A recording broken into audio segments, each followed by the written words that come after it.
I'm Matt with etrailer. Today we're going to talk about the Gustafson light. Now this is going to be one with the LED and it is going to have a light shade to it. And I think this is going to be great for anyone who is looking for a light that's maybe not as bright as some other things, but you just need a little bit extra light in your dining area. So here at etrailer we have a ton of different light fixtures available for you that fit your needs, whether you're looking for a specific design or a certain type of light. Now with this type of light here, like I said, it's not going to be as bright as some other ones out there, and there's a few factors that go into that. One, that's just the light itself, but it's also because we have this clear shade here. And with this type of clear shade, that's not going to prevent the light from just sticking straight down. It's going to disperse this completely, which in some ways is kind of a nice look if you want this more evenly spread out. Now something I did notice with this light, with the bulb, that shape of it, it does create this little bit of a pattern at the very bottom. It's very hard to notice on camera, but you definitely notice it when you're sitting at the table. This does have the ability to pivot. So if I just loosen it up right here, you can turn it just like that. So if you want a little bit more light in one direction, or if you find that you're constantly sitting down, you're bumping your head on it, you can just tilt it away from you so you don't run into that issue. Now with the rest of it, you notice this is going to have a semi-glossy finish up there, and it's going to be black with this more gold finish right beneath there. So if these are colors or designs that match your interior, this is going to look really nice. You also notice we have a button right here. If I go to press that, this is going to turn off. It will also turn off if you already have it on, so it will match up with the rest of your lights. But if you ever just want to turn this off, you do have that option. But you notice there is quite a big bit of a difference between the light on and off. So when you are trying to enjoy a meal with your family or play a board game here, this will give you that extra light to do so. And when we're talking about that light quality, this is going to have more of a cooler tone to it. So if that's something you enjoy a little bit more, this will be great for you. Now when it comes to the installation, it is going to pretty much be like any other type of fixture that mounts to your ceiling.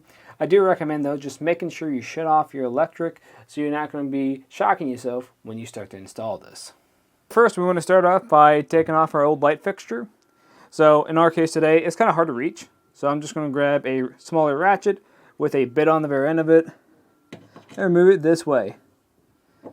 I'd recommend also keeping the hardware to this because the kit we have today doesn't come with any hardware, so you're probably going to have to reuse this.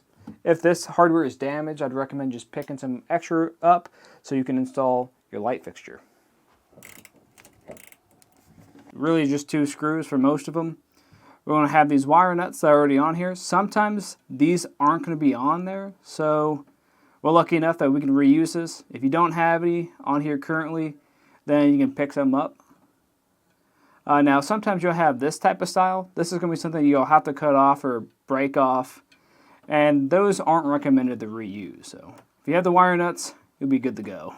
Our original light did have 2 bulbs on it, so we had an extra wire in the equation. All I did was just cap this off with a wire nut and some electric tape, so we should be good to go. Now we can put our new light fixture up there.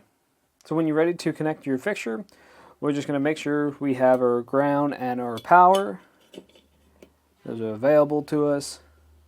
And then we're going to connect those to the corresponding ones. Typically they are going to be the same color, so white will connect to white, black will connect to black. We can do that now.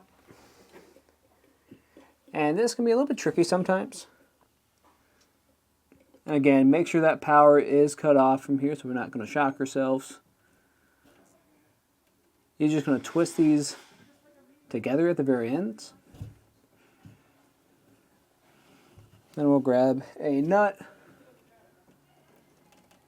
screw that on to the very end of it till it feels fairly snug on there.